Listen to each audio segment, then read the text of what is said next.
د نن ورځې دوه تازه او مهم خبرونه. چابهار بندر کې د افغان سوداګرو لپاره ځانګړې ساحه جوړه شوه. بل خوا سراج الدین حقاني ولې نړیوالو ته قار شو.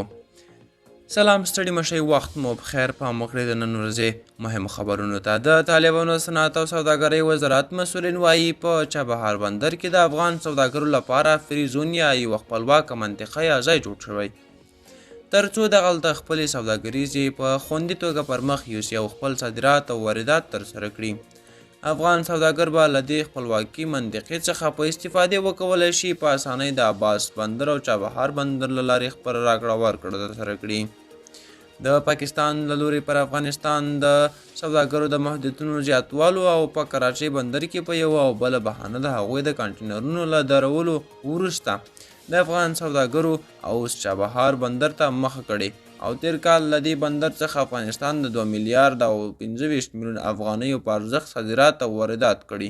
33 میلیون ډالر صادرات او واردات او پاتې واردات شوي. بلخوا سراج الدین حقاني د نجونو زده کړې زموږ کورنۍ مسله ده، نړیوال دې مداخله نه کوي.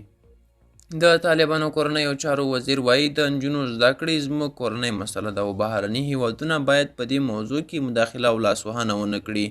ښاغلي حقاني له اروپا راغلو یو شمېر افغانانو ته ویلي نړۍ باید ومني چې اوس افغانستان یو خپلواک هیواد دی. د هغه ویان عبدالمتین قاني ویلي دا د افغانانو کورنۍ موضوع ده او موږ یې د حل لپاره کار کوو. نړیوال باید بهرنۍ نسخې په افغانانو تحمیل نه کړي. دا وی د نن ورځې چمتو کلي خبرونه. تر بیا خیر چارې ښه وخت.